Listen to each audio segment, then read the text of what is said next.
G'day team, how beautiful is this spot? We are in a secluded valley in the back regions of Southeast Queensland, where this natural river flows all the way through to the salty brine of the Pacific. And it's these upper reaches, there's a couple of species of fish that we are here to target today. And if I get one, I'll be absolutely stoked. We've got a variety of gear with me, and to bring our luck on even better, I've got Fish Guy behind me. He's casting like a demon, and fingers crossed, we come up with that prized catch. And the catch we're after, Australian bass, and the other native species to this country, the Mary River Cod. Let's go fishing.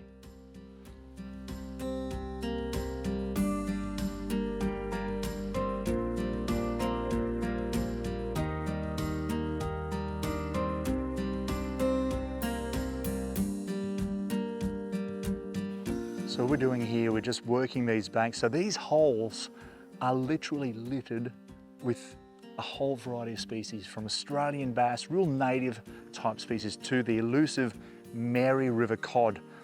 Now those particular fish here are protected species, so there is a no take on that particular catch, but you can target them through till around the 1st of August, but after that through to the 31st of October, you cannot even fish these streams for that fish. They're that protected. Back before settlement, we're talking around about the 30 to 40 kilogram range, big fish. But obviously since then, they have declined in numbers, hence the reason why they're so protected, to the point now where a 5 or 6 kilogram Mary River Cod is classed as a quality fish.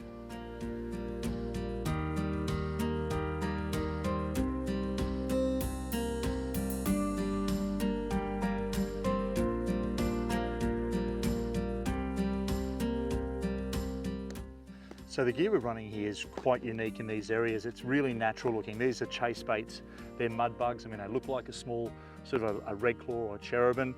We've also got some bird imitations here that'll fall out of the trees. Look at that, looks like a baby cockatoo that's going to flap across the surface. And this is what these fish are naturally feeding on, things that fall out of trees, things that live in these holes, all the way through to the smaller bugs and of course the bigger birds.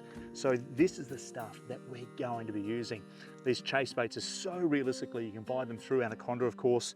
We've also, in this particular box here, we've got a variety of different species of lures in here as well, all the way through to your divers, nice and deep, big bibs on them, because the water depth out there is around that 4 meters to 5 meters, so around 15 to 17 or 18 feet. So you want something that's going to get down that sort of depth, and these lures are iconically cod lures.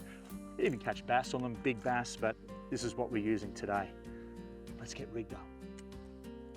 So the action on this chase bait bird is basically, that's wings obviously, but the idea is when you pull it in, just nice and slow. Think about a bird when it lands on the water. It falls out of the nest in the tree, lands on the water. It's not going to be swimming to the bank anytime quick. So the idea is just to give it that slow retrieve, so its wings are sort of flopping around. It's pulling the ringlets out, creating a disturbance, and it even looks like something that's so real. I mean, if you're hungry, you'd cook that thing up, but you wouldn't taste too good. But nonetheless, the fish don't mind, they don't care. It looks like a bird and they're going to eat it. And that's all I really worry about. I scared something quite big. Right. Like all the water swirled. Oh, really? Like there was a cod sitting there in the water. Right, and then and it went, woo.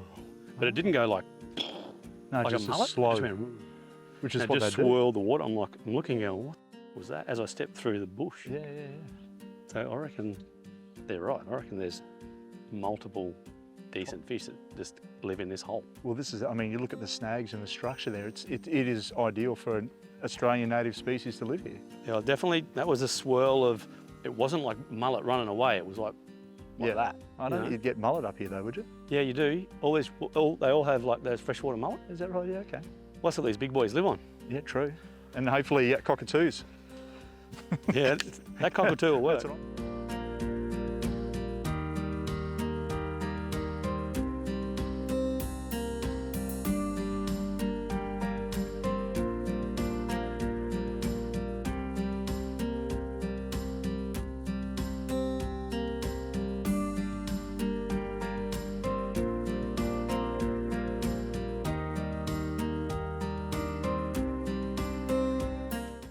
Here we go. So it's just got dark. Here he comes. It's This is the time these fish feed. Whatever this is, to me it looks like an Australian bass, a native species, taking on the small cockatoo. How's that, eh? Look at that for a magnificent catch, everyone. A beautiful fish. Now, for anyone watching overseas or wherever you are around the country, this is a true blue, honest Australian native species called the Australian bass. Also in this hole is the Mary River Cod, found around the Southeast Queensland waterways, in the hills and the gullies and the valleys. And have a look at that, absolutely smacked this small chase bait.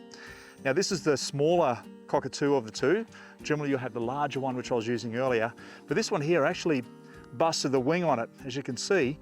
So I just decided to cast it out and just keep it really slow, just like a bird with a broken wing, you know, and just bring it in super slow, right to my feet, going, then stopping, going, then stopping. He's come straight up and absolutely smacked it. So there you have it. You can get these lures at Anaconda, of course, or online through Anaconda, but nonetheless, that is one that I'm definitely going to keep in my tackle box. What a beautiful native species. Let's unhook and get him into the drink.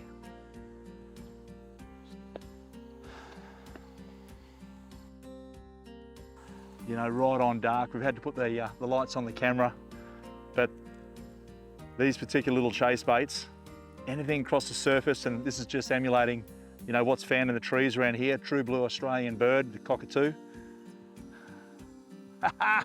Worked a treat. I reckon we've got about another 5 or 10 minutes of dusk before it gets dark, and then we're out of here. Under the cover of darkness. Again, I'll tell you what, using that, settle down mate, look at that, right on that cockatoo again. It's crushed it. Come on mate, I'm not gonna hurt you, I just want to get you off. Look at that, beautiful little bass. And it's that time of the night, you know, that things are just starting to happen. So again, the cover of darkness, that's when these fish are feeding. They use their eyesight to ambush anything. And good idea is check what the moon's doing, because if the moon is up high, generally your lure will create a silhouette on the surface. So while they're looking down up towards the moon, you can see that lure going across the top. So drop the divers, drop the soft plastics, unless you're using a surface frog or something like that, and go for a hard body. I'll tell you what, you'll be really impressed with the catches. He's not a big bass. They do catch him in these holes up here, upwards of around 60 centimetres, a beautiful native species nonetheless. But this one here will get the hook out of him and let him go. But what a lovely catch that is. Hook out, thanks mate. Nice little bass. In you go, champion. And away you go. And of course, thanks for watching Step Outside YouTube channel for lots of cooking and fishing action. Like, subscribe, and of course comment for more catches like this and cooking recipes.